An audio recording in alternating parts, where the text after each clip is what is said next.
mengingat Luoyi juga sangat amat mampu untuk melakukan teleportation dengan diversion pintu kemana saja. Nanti kita akan melihat pergerakan ganking kah akan dimainkan oleh teman-teman dari RRQ Hoshi dengan backstep movement. Tapi ternyata Matilda selaku roamer penutup dari teman-teman Onyx PH ketika nanti mungkin teman-teman dari Onyx PH ingin melakukan serangan dengan guided wing. Yes, ini bener banget. Kalau ngeliat dari komposisi RRQ, ini crowd controlnya mereka banyak. Mudah-mudahan di Land of Dawn mereka bisa yang namanya mengontrol pertandingan, mengontrol setup team fight dan menyamakan kedudukan 1-1. Sementara kalau ngeliat dari Onyx PH, ini mereka sebenarnya mainnya diving. Ada Chow, ada Matilda, ada Link dan juga Uranus. Cuma Lilia doang yang bermain teritorial, bermain dengan teritorial dengan backline. Yes, tapi inilah dia game kedua dari Best of 5 series. Indonesia pasti tentunya masih mampu dan bisa untuk menyamakan kedudukan menjadi satu sama. Mengingat balik lagi akan ada 5 game yang kita mainkan untuk match upper bracket kali ini. RRQ Hoshi yang kehilangan game pertama. It's okay. Reset, spam hashtag Indopride sekarang juga tentunya. Tetap dukung tim Indonesia sampai nantinya menjadi juara di gelaran M3 World Championship kali ini.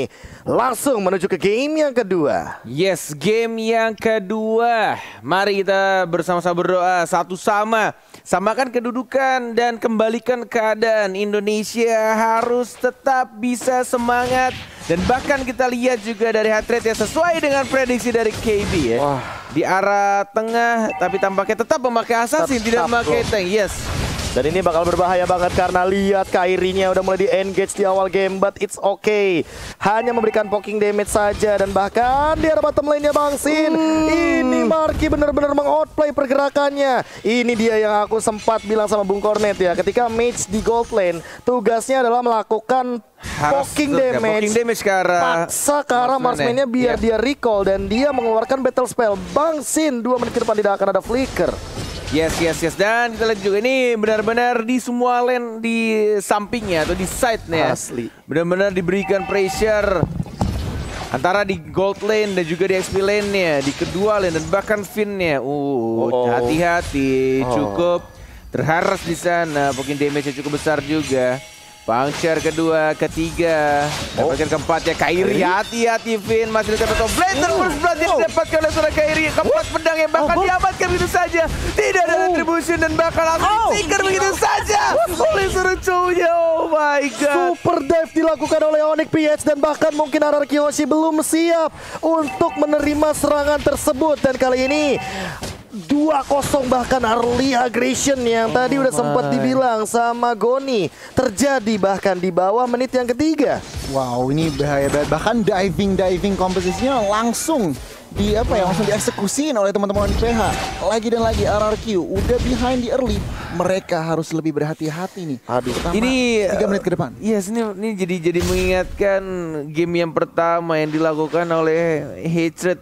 Ini cownya benar-benar flicker Jet Kundo ke arah Albert 2 game berturut-turut.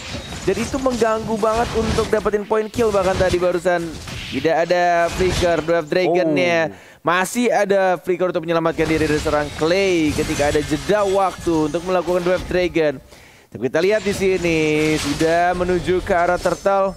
Belum ada yang nge-start dan tampaknya ini Kairi si smart play yang dilakukan tuh benar-benar kayak sabar banget nungguin dan bahkan dia diam-diam pengen dapetin satu orange buff. Yes, dan dia pegang retribution kali ini. Albert harusnya sudah mulai menyadari bahwa dari orange buff-nya menghilang. Puncture mungkin akan ada satu pergerakan tapi ternyata langsung di retribution dengan cepatnya. Albert bakal dikejar Hatred tapi kali ini hanya mengamankan untuk Cyclone Eye dan retribution dari Albert juga sudah digunakan.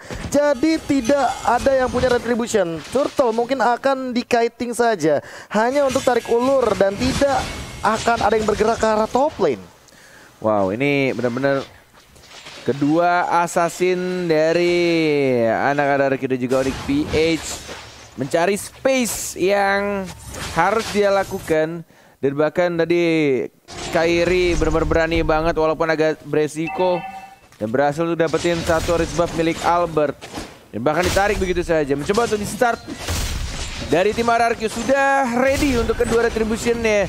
Half HP dari Turtle Seki Eagle yang digunakan dan bahkan terkena seorang Albert ya sekarang bisa saja Turtle diamankan oleh tim RRQ dapat 1 poin kill. Tempest of Blade mencoba untuk kabur dengan menggunakan Fist Voice-nya. Tapi kita di sini Albert ya dan bahkan satu Falling Star bersama baik. Flicker sekarat darahnya mencoba untuk langsung maju ke depan dan R7 akhirnya men-shutdown pergerakan dari seorang Dlarsky. Yes, itu dia yang aku bilang di mana Albert akan sangat memiliki keunggulan ketika di setup Turtle. Dan kali ini lihat perlahan-lahan mulai snowball dan pasti banget untuk mendapatkan keunggulan di early gamenya 2-2 dan bahkan lihat dari pergerakannya Kairi, dia tidak mau kalah kali ini. Walaupun Albert perlahan-lahan tapi pasti mencuri untuk dari segi EXP dan goldnya, tapi Kairi juga nggak mau ketinggalan. Lihat apa yang dilakukan, dia mirroring yang dilakukan oleh Albert rotasinya. Albert ke atas, Kairi ke bawah. Mungkin dia tahu kalau power spike-nya nggak untuk di early game, Bung Cornet. Iya, dia cari jungle ya, dia dapetin Kramer-nya. Bahkan yang dapat Turtle dari RRQ tapi level 8 duluan justru dari Kairi-nya. Karena dia ya diam-diam lah, dia cari farmingan-farmingan yang menurutnya aman dan bisa dia ambil entah dari Kramer ya, entah dari Orange Buff atau dari Rock Ursa. Dan bahkan 3 orang di area bottom lane-nya masih bisa untuk dibersihkan. Dan Web Dragon ke arah R7 ya, R7 masih mencoba untuk kabur tapi langsung dari musim begitu saja. Dan Fit Voice-nya langsung mengamankan 1 poin kill terhadap seorang R7. Wah, gila, sini lagi RRQ masih masih behind, tetapi ini bener-bener smart banget dari Kairi. Makanin jungle-nya dari Albert. Dan itu yang harus diperhatikan, Beloyski masih selamat dengan 1 HP. Tapi jujur ya, ini temponya jadi slow banget gue nih. Diturunin. Iya, diturunin. Entah kenapa. Walaupun menggunakan assassin ya, tapi kali ini langsung ada I'm Offended begitu saja. Finn mencoba untuk mengincar karena Marky 4 hero, bahkan langsung ada Venom Execution dan bahkan dihilangkan Bang Sin.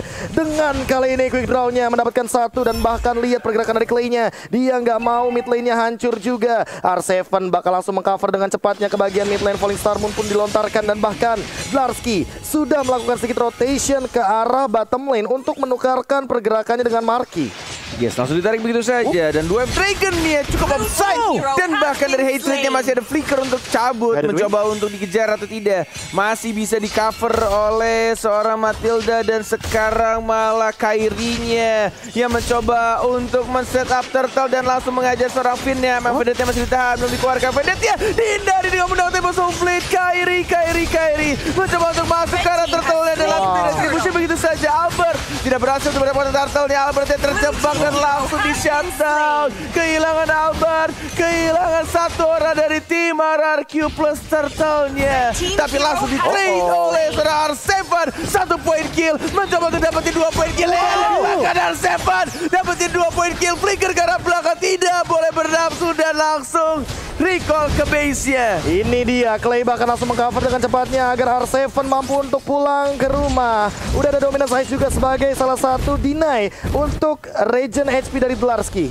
Wow, R7 di sini mengembalikan, mencari kompensasi sedikit demi sedikit, tetapi positioning Clay, seorang Deden harus berhati-hati. Kalau dia tidak berhati-hati, akan dimakanin oleh Cho, Matilda dan juga Link. Dan untuk saat ini gold cuma dari Onyx PH 1000. Tetapi RRQ harus lebih milih-milih teamfight juga sih masih. Lebih milih-milih teamfight. Kali ini Falling Star Moon digunakan, bahkan ada flicker juga dari Beloyski. Finn-nya apakah dia bakal mengincar ke arah depan, tapi kali ini lihat Marky, dia hanya ngereset dari 1 Black Six saja. Dlarsky juga dipaksa untuk mundur dan Albert kali ini mendapatkan 1 buff. Yes, itu dia power spike dari Kairi yang kali ini Hatred ternyata yang malah melakukan split push, memanfaatkan di mana posisi dari teman-teman RRQ Hoshi yang lebih dominan ke arah bottom lane karena purple buff dari Kairi sudah hilang. Yes, tidak ada purple buff dari Albert pun sudah mulai muncul. Walaupun berbeda 2K untuk goldnya, 25 detik lagi untuk Turtle akan muncul. Ini Turtle yang ketiga dan bahkan kita lihat juga pergerakan di arah mid lane. Black Shoes yang digunakan dan Black Shoes-nya tidak ada lagi. Langsung di shutdown begitu saja oleh anak-anak RRQ Hoshi. Mencoba untuk dapetin mid turret-nya kah? Karena sudah mulai dibersihkan atau menuju ke arah Turtle dalam 5 detik lagi, tapi Hatred-nya masih sabar menunggu di rerumputan. Tidak ada yang lewat begitu saja dan kali ini apakah Bangsin dikejar begitu saja. Flicker sudah digunakan, langsung Way of Dragon dan bahkan Clay tidak mendapatkan ke arah Hatred. Alpha dan terbakar di cover dengan cepatnya. Bangsin still alive dan Albert akan fokus ke arah objektifnya walaupun kita bisa melihat di sini dari Onyx PH juga masih mencari kompensasi dengan melakukan split push Kairi. Oh my god, R7 Falling Star Moon kayaknya nggak bakal bisa di follow dengan cepat dan bakal back for safety. Albert pun udah punya Endless Battle sebagai salah satu item bonusnya ketika tadi Turtle sudah diamankan. Yes, ini benar-benar yang harus kita respect ya dari tim lawan, dari tim Onyx PH ketika Kairi sadar untuk Turtle sudah mulai dikuasain sama anak-anak RRQ. Dari kemungkinan yang bisa diambil adalah split push, dia langsung lompat pitch push ke arah bawah. Dengan split push walaupun belum didapatkan tengahnya. Daskinya ditarik, tidak dipersilahkan untuk menggunakan flicker, consecration dan lain-lainnya. Langsung di-commit untuk dapetin satu Ranus di arah tengah KB. Yes, dan ini bakal jadi bagus banget karena 8-5 bahkan kali ini sudah mulai dikejar dari segi gold leadingnya. Yes. Goni apakah kali ini harus terus-terusan melakukan pick off dari RRQ Hoshi? Wow, ini kalau ngelihat dari segi tempo permainannya mereka harus ngontrol lane-nya sih, lebih ke arah control lane-nya dulu karena tiba-tiba flickernya bagus banget dari Marky yang harus dilumbangkan, tapi di sisi lain lihat Kairinya dia juga udah mulai kelihatan dan muncul lagi kali ini satu turret untuk RRQ Hoshi. Ini kalau ngelihat ya, Chow-nya udah ngumpulin BOD dengan High and Dry, Clay dan juga Sin. Ini bisa langsung di solo kill. Positioningnya lagi harus diperhatikan. Oke, Baloyski apakah bakal terculik lagi? Ternyata nggak dikasih untuk satu pergerakannya, tapi Flicker masih bisa digunakan Bangsin. Play yang luar biasa. Settling Eagle tapi masih ada Bangsin damage hanya time saja. Bangsin is back ya guys ya. Tapi kali ini Kairi 1v1 situation melawan R7. Dia membutuhkan si Helbert karena kali ini R7 sangat amat kuat dengan Frostmourne Shield-nya. Kelas banget flicker ke depan, and then dia skill 2 untuk menangkap pergerakan dari seorang Maltida. Ini dia replay yang dilakukan oleh Bangsin. Sabar menunggu, set flicker, lompat, kena stun, and then langsung dipaksakan Stirking Eagle dan dapetin poin kill oleh Bangsin. Wow. Oke, tapi kali ini lihat langsung ada pergerakan Ammo Bandit dan bahkan tembak softplay dipaksa. Finnya dalam ancaman, tapi langsung di follow up dengan cepat ditumbangkan Finnya. Marky mendapatkan satu duel breaker ke arah belakang, tapi Clay-nya masih bisa survive. Albert mencoba untuk mengincar ke arah Dlarsky, tapi lihat Regen SP-nya dan bahkan ada dispersion rotation. Langsung ada Stirking Eagle ke arah belakang. Bangsin masih bisa survive dan bahkan masih back for safety di cover oleh Bang Clay. Dan kali ini tidak ada korban jiwa tambahan, hanya Bang Pipin saja yang tumbang. Wow. Oke, kalau kita ngintip item, Dominance Ice sudah dipegang oleh Vin dan juga R7. Bahkan nggak cukup dari itu, NOD juga diamankan Clay. Jadi benar-benar Dlarsky-nya dipaksa untuk berhati-hati. Sementara Marky dengan Genius One ya, RRQ harus menjaga nggak bisa ngasal nabrak. Nggak bisa asal nabrak untuk sekarang. Dlar harus benar-benar dia respect terhadap Dominance Ice dan bahkan lihat Kairinya udah langsung loncat-loncatan dan perlahan-lahan kali ini harus reset dulu. Apakah bakal ada serangan dadakan dan bahkan ada konsil di arah depan. Baloyski dikejar. Kairi dia benar-benar memaksimalkan makro play-nya dan R7 dia mencoba untuk memporak-porandakan diri di depan. Dlarsky juga dalam ancaman, tapi lihat ada diversion dilakukan kemana? Ke bagian mid lane saja. Yes, ke bagian belakang mereset menarik terlebih dahulu dari anak-anak RRQ. Tidak mau ngebuka untuk Lordnya karena kita lihat juga di arah top lane-nya antara Chow dengan R7 sudah mengeluarkan Falling Star Moon yang kedua dan memaksakan Chow untuk kembali pulang. Sin atau Bangsin kita lihat di sini sudah mencoba untuk mengharas. Finnya juga bersiap-siap dengan kombonya yang harusnya sudah mulai ada flicker, ada Ammo Bandit. Dan bahkan ini membuat dari kedua tim sudah mulai menjaga jaraknya. Tidak ada yang mau menyentuh atau fokus atau komit ke arah Lordnya karena mereka lebih memilih untuk mengamankan atau memanage lane-nya. Sama-sama pintar banget dari kedua tim ini untuk memanage lane-nya, tidak mau ke push. Benar-benar mau dirapihin dulu untuk pergerakan minions wave-nya. Baik dari arah tengah, atas maupun bawah. Dan ini formasi 1-3-1-nya sih ngeri banget loh. Onyx PH itu seolah bisa melakukan speed push kemanapun mereka mau. ada Link, ada Chow. Jadi apalagi Chow-nya damage dan Finn, I'm offended-nya miss. Hampir mendapatkan Karabaloyski dan di sisi lain dari Kairi-nya akan 1v1 situation. Level 15 melawan level 13. Lihat R7 yang terpukul mundur. Tapi masih punya Frostmourne Shield dan kayaknya bakal lebih memilih untuk kembali. Pecah juga ya. Pecah lama-lama, net beda 2 level soalnya. Pakai apa dia? Mungkin menggunakan pistol. Udah bisa, udah bisa. Udah Maleficor. Maleficor udah harusnya. Udah. Jadi minimal kayak Dominance Ice gitu ya, tembus-tembus juga. Tapi Dlarsky ini dia formasi 1-3-1 yang dimainkan oleh Onyx PH, di mana mereka itu selalu memaksimalkan untuk clear wave minion di mid, dibiarin aja untuk Marky farming sendirian, dan nantinya Dlarsky, Hatred dan Kairi yang akan melakukan rotasi secepat mungkin untuk melakukan individual push dan manage dari laning phase yang selalu dimention sama Goni. Sampai titik ini, Sin dan juga Clay posisinya baik. Ada opening Kali ini Loiski masih bisa survive, sepertinya nggak bakal bisa dengan cepatnya ditumbangkan karena masih ada absorb damage. Dan Marky, dia sudah mengetahui pergerakan dari Finn-nya, udah keluar dari I'm offended-nya. Lihat Kairi juga udah mulai hadir. Bang Sin juga sudah mengetahui hal tersebut, langsung memberikan poking damage yang cukup tinggi. Ingat dari levelnya, Albert juga udah memiliki level 15. Dan untuk sekarang Kairi dan Albert hanya tarik ulur main di jungle masing-masing untuk mengamankan purple dan orange buff-nya agar mereka tidak fall off ketika team fight terjadi nanti. Yes. Ini benar-benar game yang cukup menarik dari kedua tim. Bahkan kita lihat juga dari anak-anak Araki Hoshi yang mencoba untuk melakukan penyerangan, tapi balik lagi yang dilakukan sama anak-anak Onyx PH terlalu banyak speed pusher. Dan bahkan kita lihat Dlarsky-nya sudah mulai ketahuan dan tidak mau commit dari anak-anak RRQ. Lebih baik untuk membersihkan minion saja di arah bottom lane-nya. Dlarsky hanya menyentuh ke arah Lord, mau ngebait kah? Masih sangat tebal, cukup tebal, plus ada Matilda juga. Ini benar-benar pair banget sih. Tapi balik lagi ada R7 yang minimal bisa ngambil absorb damage-nya. Dan R7 ini kalau join team fight, dia yang harusnya paling diperhatikan karena dari R7-nya sendiri bisa untuk team fight jangka panjang. Oke. Serangan diversion, pintu kemana saja kali ini akan ada 4 hero sneaky peeky. Akankah Onyx PH terculik begitu saja? Dlarsky lewat, Baloyski juga lewat kali ini. Lihat, belum ada pergerakan. Trigger disiplinnya juga benar-benar bagus banget dari teman-teman Onyx PH dan Araki Hoshi. Langsung perlahan-lahan mainin rumput lagi. Clay udah mulai melihat ada purple buff yang mungkin sedang dihajar perlahan-lahan, tapi mid lane-nya juga harus dipertahankan. Yes, walaupun daerah turret tinggal sedikit dan daerah bottom lane-nya minion sudah mulai masuk ke arah turret ketiga.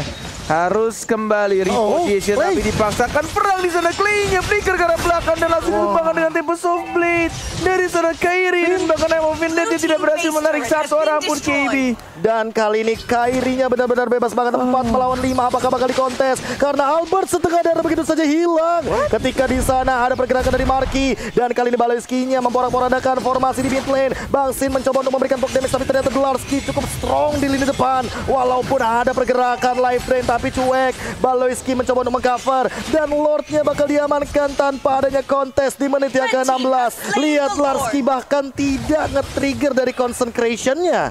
Yes, itu dia. Ketika satu orang sudah terculik dan ini dilakukan oleh anak-anak RRQ, ya sudah ikhlaskanlah untuk Lord-nya. Yang penting bisa mempertahankan untuk next team fight-nya. Flicker sudah digunakan, satu Falling Star Moon ke arah Baloyski, tapi lagi-lagi ini damage dari Lilianya sakit banget sih. Dia nge-backup untuk pergerakan dari seorang R7. Iya, ngomong-ngomongin soal Marky memang sakit banget karena apa, Genius One-nya udah jadi. Dan meskipun dari statistik nggak kelihatan impactnya, tetapi itu yang bikin banyak RRQ nggak jadi komit gitu.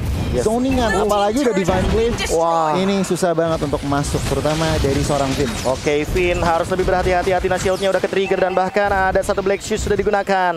Lordnya akan berlenggang leha di arah bottom lane. Kali ini bahkan Dlarsky melakukan blocking minion dengan sangat amat percaya diri di depan sana. Albert juga harus lebih berhati-hati karena kali ini dia bakal coba untuk di-engage R7. Bakal ada 1v2 situation di arah top lane, tapi kali ini tidak akan kenapa-napa. Mid lane sudah dihancurkan, bottom juga sudah hilang. Kali ini bahkan Kairi-nya lebih memaksa untuk mendapatkan satu, tapi flickernya tidak kena. Dan Falling Star Moon juga tidak ada target di arah belakang sana. R7 sendirian mencoba untuk kiting yang terjadi terkena efek slow juga. R7 belum mengeluarkan dari segi flick outnya, tapi kali ini Marky bakal ditumbangkan. Retribution kali ini Albert mendapatkan 1 poin killnya, dan Onyx PH harus mundur perlahan-lahan. Ada diversion, apakah akan ada HBD? Surprise, Kairi bakal ditumbangkan, tapi enggak. Tempo Somblet dan dia masih menggocek ke arah depan. Lihat Kairi fast hang dan dia masih survive Bung Cornet. Gila. Ketika serangan kejutan pun belum bisa berhasil menumbangkan Kairi, dia langsung Tempest of Blade dapetin pedangnya Vince Poise, kabur ke tembok satu dan yang lainnya menuju langsung ke arah orange buff. Ini benar-benar definisi dari fast hand si bocah Kairi. Gokil, man. Dan bakal kita lihat satu Ivan Pendant dan Larski-nya tidak bisa bertahan. Langsung ke arah 2, tapi masih ada flicker ke arah belakang juga dari Larski-nya. Mencoba untuk dapetin satu purple buff dari Albert yang mencoba untuk nge-trade dari seorang Harriet-nya. Trade-nya ditendang itu saja ke arah R7, tapi tampaknya di sini masih belum bisa dapetin satu poin kill. Albert dapat 1 poin kill justru ke arah seorang Marky. Tuan muda Albert mencoba untuk menculik 1 demi 1 dan Kairi. Dia masih mainin dari macro play-nya. Bahkan lihat dia menghadang di depan, recall back for safety. Karena dia tahu mungkin purple buff-nya sesaat lagi akan hilang. Karena yang dia pegang itu adalah purple buff dari RRQ Hoshi di bagian top jungle. Gila, permainan bus nih. Lihat yang dilakukan. Tidak ada flicker, sudah ada informasi dan langsung diajar begitu saja. Komit ke arah seorang Matildanya. Diamankan, di-secure begitu saja oleh seorang Clay. Dalam 47 detik lagi, Lord akan muncul dan kita lihat permainan dari Argoji mulai pelan-pelan membalaskan apa yang terjadi. Menuju ke arah mid lane juga fokus dari serang Sin-nya untuk dapetin turret yang kerasan. Dan masih ada Don Run Wolf King-nya. Dari seorang Finn masih tetap ingin mendapatkan turret di arah top lane tanpa bantuan Lord. Mencoba untuk men-setup kembali, belum ada tarikan dari seorang Finn, tapi Bang Sin sekarang, oh my god, langsung didapatkan itu saja. Immortality pecah juga dari seorang Finn-nya, dan Sin 50 detik kematiannya KB. Yes, Larski masih mencoba untuk bertahan, dikejar tentunya dengan Ionic Edge, tapi kali ini Clay dia menggunakan diversion untuk mundur ke arah belakang. Pintu kemana saja, 4 detik bahkan kali ini Lord-nya sudah mulai terlihat. Albert harus lebih berhati-hati. Larski kali ini udah mulai muncul. Dealing damage per secondnya udah hilang. Bang Sin untuk 25 detik ke depan, dan Lord sudah up Goni. Wow, ini harus diperhatikan. Jadi sayang banget, baru mau bilang kalau Zen itu positioningnya masih sangat on point, belum terpick off, tetapi sayangnya akhirnya Onyx PH mendapatkan celah untuk pick off seorang Sin lagi dan lagi. Onyx PH akan mendapatkan Lord 4 versus 5 situation. Oke, Larski sendirian di depan. Apakah bakal nge-trigger dari Clay-nya? Dia nggak mau kalau Clay-nya teleportation. 4 member dari Onyx PH malah fokus ke arah Lord dan tidak akan bisa dikontes kali ini untuk Lord yang kedua. Wow, tidak ada lagi pertahanan turret dari anak-anak RRQ Hoshi. Tapi mereka full member, 5-5-nya sudah kembali hidup. Albert mencoba untuk dapetin satu purple buff-nya yang mungkin akan didapatkan dengan mudah. Lord-nya juga mungkin kita lihat akan muncul sebentar lagi di arah mid lane-nya. Mencoba untuk kali ini kita lihat sang raja dari segala raja RRQ harus mempertahankan Lord yang sudah mulai berjalan di arah tengah. Dan bahkan kita lihat juga dari segi mapnya, anak-anak Onyx PH yang akan melakukan serangan dari 3 arah sekaligus. Dan lagi-lagi what the heck, Immortality pecah dan Falling Star Moon yang sangat baik timingnya. Tapi kita lihat di sini tempat Somblet sudah digunakan. Albertnya juga fokus ke arah minionnya dan langsung menumbangkan Kairi-nya. Immortality pecah dan dapat satu poin kill. Dan tapi base saja Onyx PH berhasil mendapatkan game yang kedua.